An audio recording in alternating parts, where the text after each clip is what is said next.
In this lecture, we are going to cover a little more of SQL.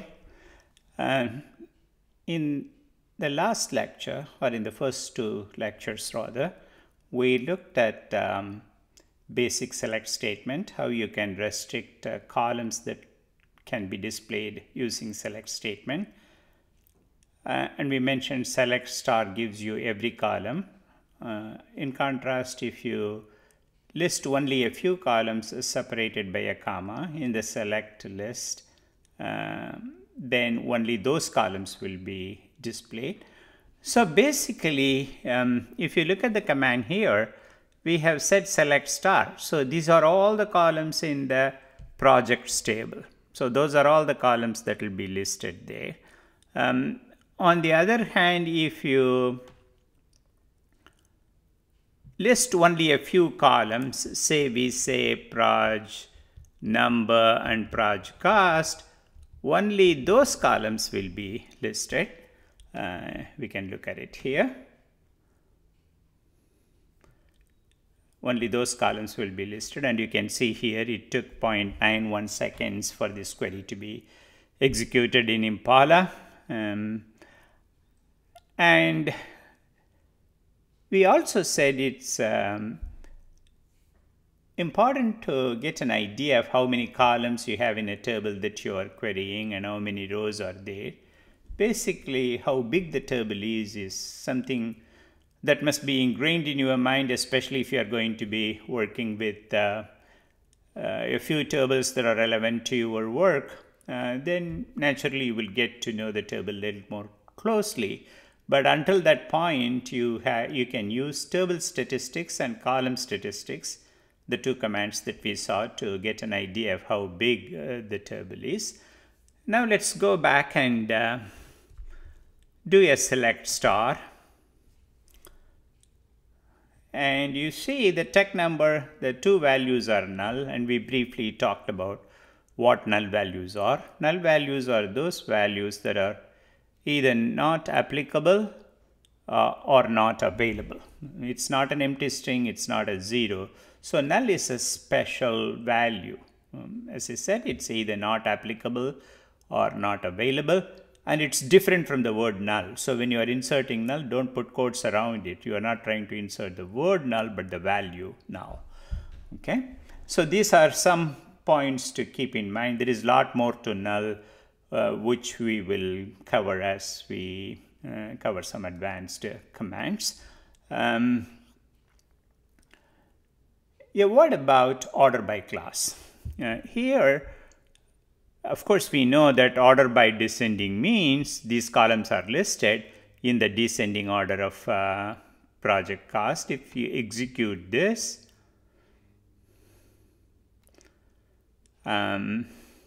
so it's in the descending order of project costs. And if you are ordering by tech number, two values are null. We mentioned that null values are considered high values. So if you are doing a descending sort on tech number, remember we are not doing tech number here, we are doing project cost. So if you did a descending order sort on tech number, null values will be listed first. If you do an ascending, null values will be listed last. Since they don't have a specific value, it's important that you bear this behavior in mind. Of course, you can say nulls first or nulls last. We haven't looked at an example of that, but that's simply a statement that you can add to your SQL, which will override the default behavior. Okay.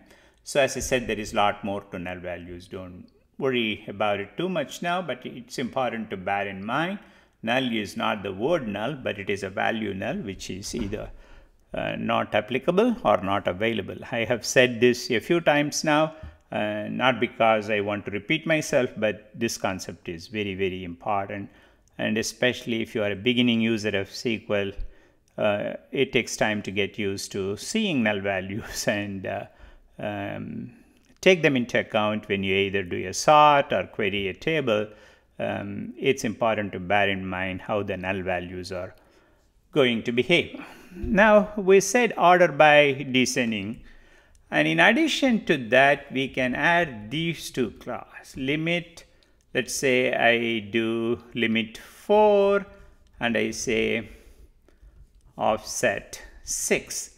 So if I say offset 6, then it is going to omit the 6 values and start listing from the 7th value, which is 295,000. Okay, and it will list 4 rows. Limit restricts the number of rows that are displayed, and offset specifies how many values you should skip, how many rows you should skip.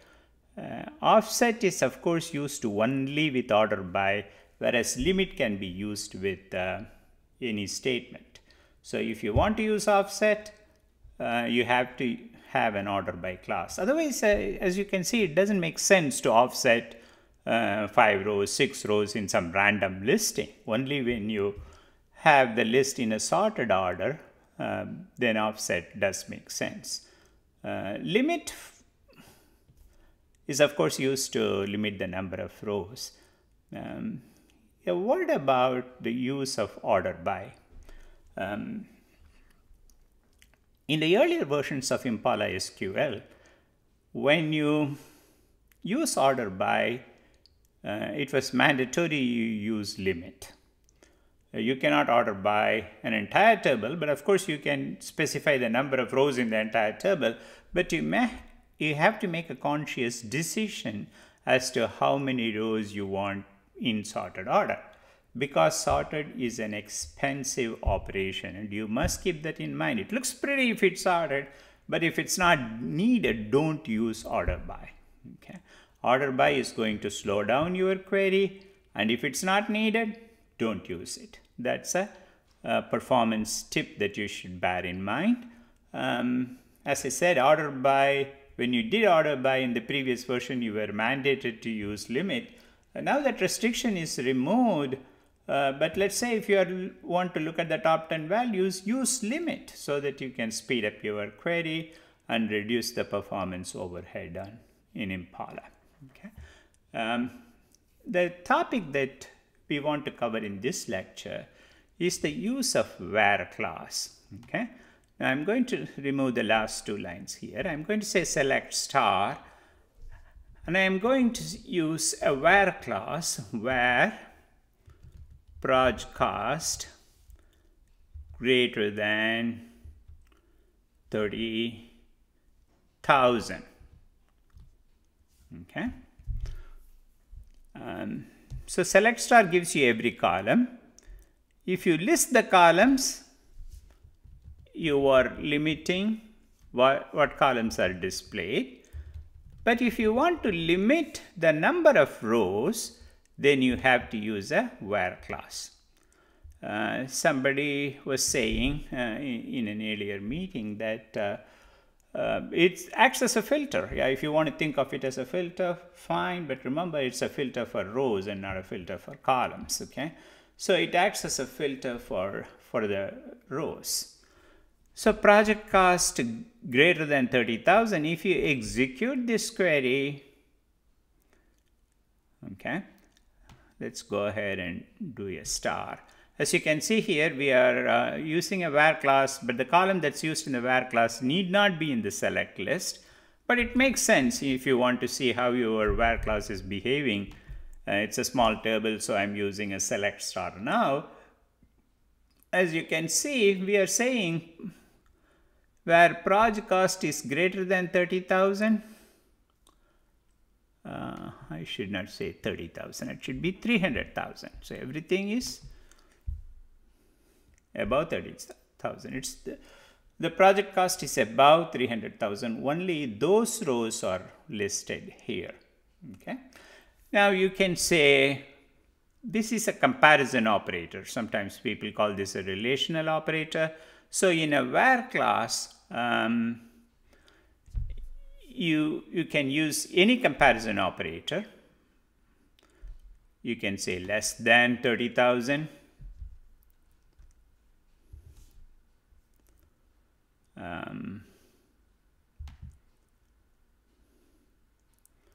Okay, and then you can say less than or equal to 30,000. not 30, I keep saying 30,000, it's 300,000. And you can say less than or equal to 295,000. Then when you say this, you can see 295,000 is part of the listing, less than or equal to. And the same way you can say greater than or equal to. You see the operator that I'm using, greater than or equal to. And you can say not equal to. Exclamation mark equals sign is not equal to. Okay. So 295,000 is not listed. Every other project cost is listed. And there is another way of saying not equal to. You can simply use this. I believe, yeah, let's test that. Yeah, that works. So these are some of the comparison operators that you must remember.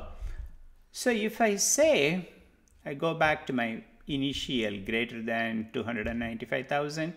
So when I do this, you see a listing of all projects that have greater than this value. And I can use the word and. Okay.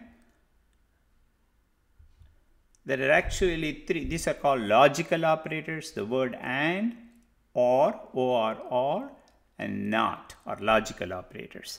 And I can add conditions to it. Okay, and say tech number is equal to 13.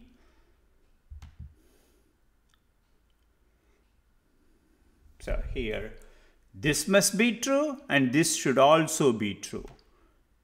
Of course, I can use the word or. So what this does is it lists every project. Let's make it 300,000.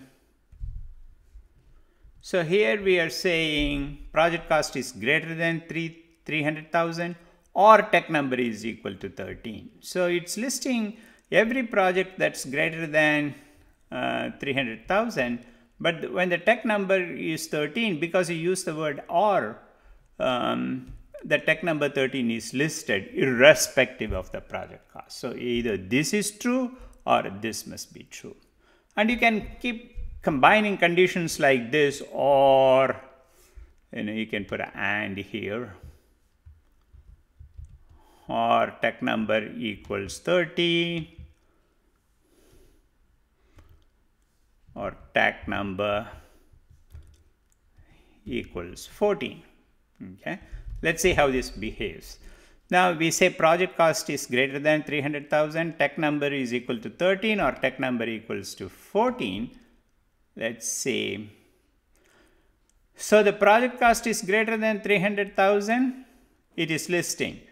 Tech number is equal to 13 or 14, it is listing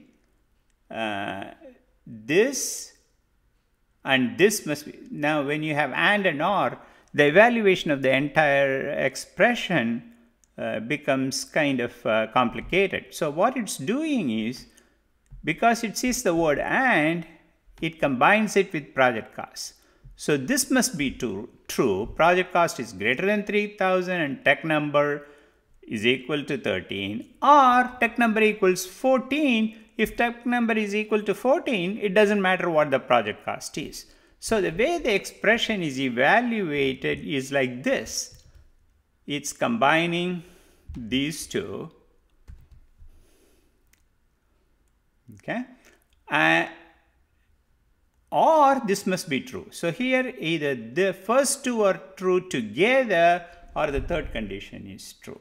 So if you want to retrieve rows meeting a particular condition, and use parentheses to just make things clear for yourself, and that, see, these are the kinds of things when you're dealing with big data. If you make a mistake here, you are essentially retrieving the wrong data, and you might be making important strategic decision based on the wrong data. So it is important to structure your SQL queries correctly, and deal with a small data set, and ensure that your queries are logically correct, not that it's just syntactically correct and it is fetching you some result without any error. So now you see how we combine the parentheses. We are saying project cost should be greater than 300,000. Then I don't care about technician. Or let's say,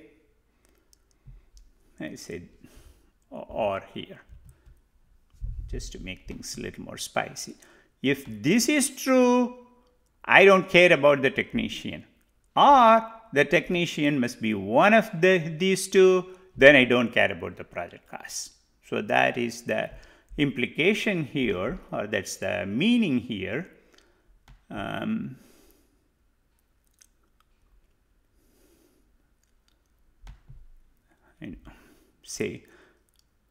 Even though it is in the next line, I forgot to include a space here. So every word must have a blank space. So it is unable to interpret it. So every project that is greater than 300,000 is listed irrespective of the tech number, or tech number 13 and 14 is listed irrespective of the project cost. So that is the meaning of this query. The use of and or not is very important, and you must pay attention to how these expressions are evaluated. So the where clause can also use two more operators. You can use the operator in or between. Okay. Now I will illustrate the use of in operator and the between operator here, where let's say I have this condition. Okay.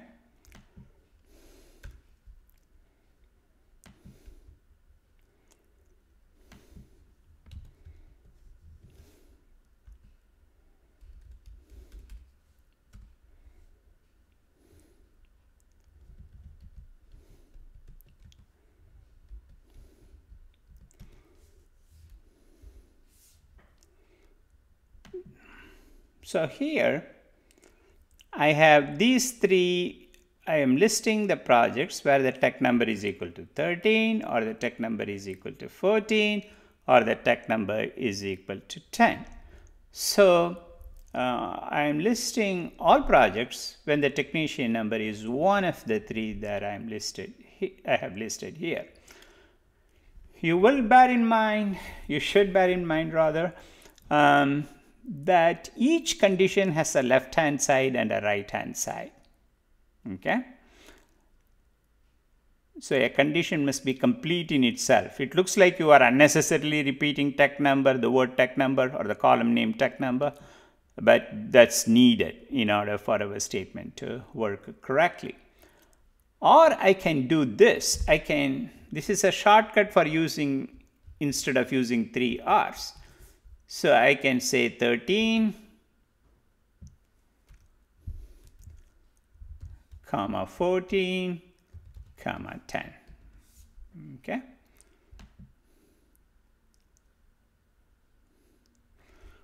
So this is same as before, where tech number is equal to 13, or tech number is equal to 14, or tech number is equal to 10.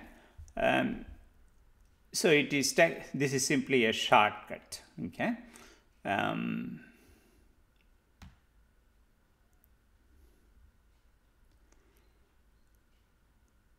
You understand? Or instead of using 2 or combination, I put in, and I can give a set of values. These values do not have a single quote if it's an integer like it is in our case, or if you are comparing string values, then you should put single quotes around it. And the next thing is the illustration of between. I can say where proj cost is greater than or equal to 290,000 and less than or equal to 300,000. Okay, let's say 350,000.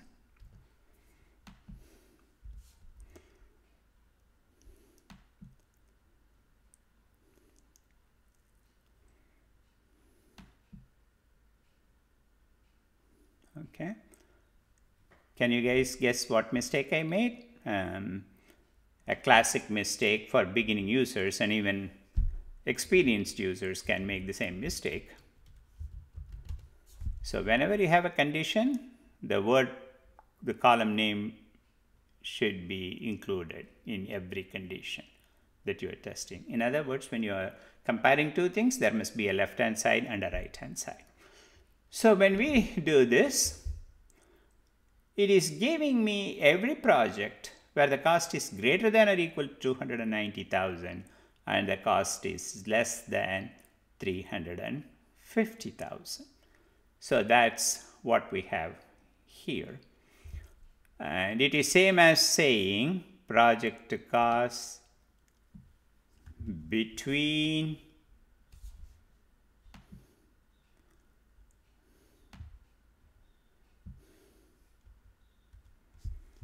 and 300,000.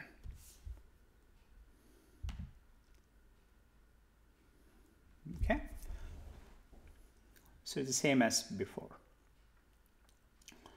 So you can use either between or in for as shortcuts, for in as a shortcut for different conditions that are combined with or, and between and is an between operator can be used when you have greater than or equal to, less than or equal to a certain value. And of course you can always combine it with not, between. This will give you every project that's outside this cost range. Okay, so between 290,000, 300,000 will not be listed. Anything outside this range will be listed. So you must get some experience, of course, understand first and then get some experience in the use of different operators to achieve exactly what you have in mind. Okay, we will see the rest in our next lecture.